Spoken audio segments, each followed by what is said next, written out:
आज Doubtnut app download करें। Doubtnut पर अपने सभी गणित, रसायन विज्ञान, भौतिक विज्ञान और जीव विज्ञान के डाउट्स का करो सफाया। बस प्रश्न की फोटो खींचो, एक ही प्रश्न को क्रॉप करो और तुरंत वीडियो सोल्यूशन पाओ।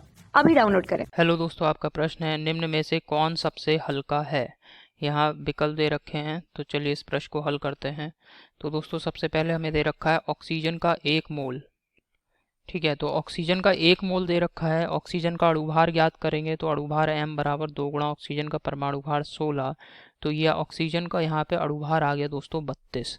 अब 32 अणुभार आ गया। ऑक्सीजन के लिए कितने गए हैं? 1 मोल। तो 1 मोल का अगर हमें द्रव्यमान ज्ञात करना है तो कैसे ज्ञात करते हैं? चूंकि सूत्र क्या होता है, मोल बराबर ग्राम में द्रव्यमान W बटे अणुभार m। तो यानी कितने मोल लिए गए हमने? ऑक्सीजन का 1 मोल लिया है। 1 बराबर W, ये ग्राम में द्रव्यमान हमें ज्ञात करना ऑक्सीजन का, बटे अणुभार 32। तो ऑक्सीजन का ग्राम में द्रव्यमान कितना आ जाएगा हल करने पे? W बराबर 32 ग्राम। ठीक है, अब दूसरे विकल्प में दे रखा है सल्फर ट्राइऑक्साइड का 1 अणु। सल्फर ट्राइऑक्साइड जो है ये गैस है, इसका अणु सूत्र होता है SO3। ठीक है, तो यहाँ पे इसका हम अणुभार ज्ञात करेंगे। अणुभार m बराबर सल्फर का परमाणु भार कितना होता है? 32 प्लस ऑक्सीजन का परमाणु भार 16 गुणे परमाणु की कितनी संख्या है यहाँ पे? 3। तो 3 से यहाँ गुणा कर दिया। तो 32 प्लस 16 गुणा 3 अर्थात 32 प्लस 48, ये आ जाएगा 80।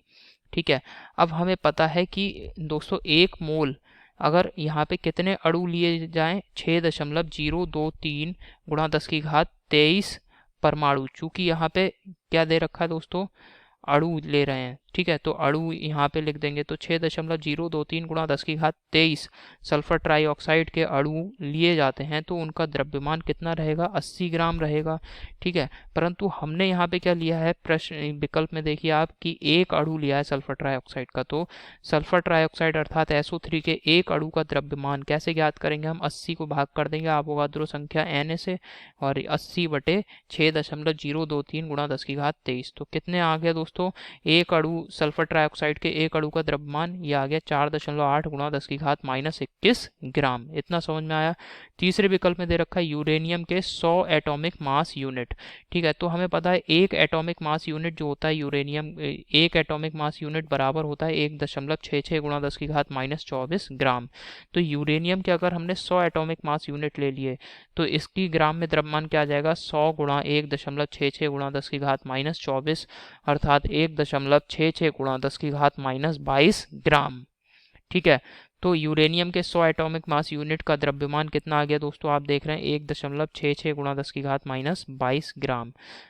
अब हाइड्रोजन के 10 मोल ले रहे हैं, तो हाइड्रोजन जो गैस है इसका अणु H2, और यहाँ पे अणुभार ज्ञात कर लिया m बराबर 2 गुणा हाइड्रोजन का 2 गुणा 1। ठीक है, 2 गुणा हाइड्रोजन का परमाणु भार होता है 1। तो यहाँ पे क्या आ गया? अणुभार आ गया 2। तो हाइड्रोजन के मोलों की संख्या दे रखी है 10।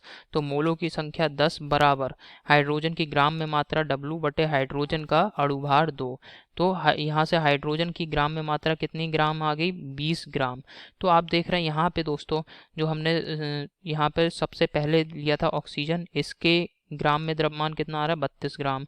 फिर सल्फर ट्राइऑक्साइड, यहाँ पे इसका ग्राम में द्रव्यमान कितना है? 4.8 10 की घात -21 10 की घात -21 कोटि का। यूरेनियम के लिए आप देख रहे हैं ये 10 की घात -22 की कोटि का है द्रव्यमान, जबकि हाइड्रोजन के लिए ये 20 ग्राम है। तो सबसे हल्का तत्व कौन सा होगा? यूरेनियम, क्योंकि यूरेनियम का जो द्रव्यमान लिया गया है वो 1.66 गुणा 10 की घात -22 ग्राम है। तो ये हमारे प्रश्न का उत्तर है, यूरेनियम सबसे हल्का है।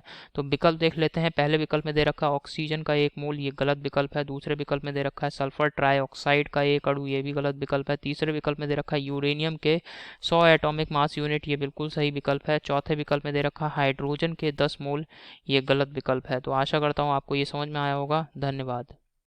कक्षा 6 से 12वीं से लेकर नीट, IIT, JEE वो एडवांस के लेवल तक 1 करोड़ से ज्यादा छात्रों का भरोसा। आज ही डाउनलोड करें डाउटनेट ऐप या व्हाट्सएप करें अपने सारे डाउट्स 8400 400 400 पर।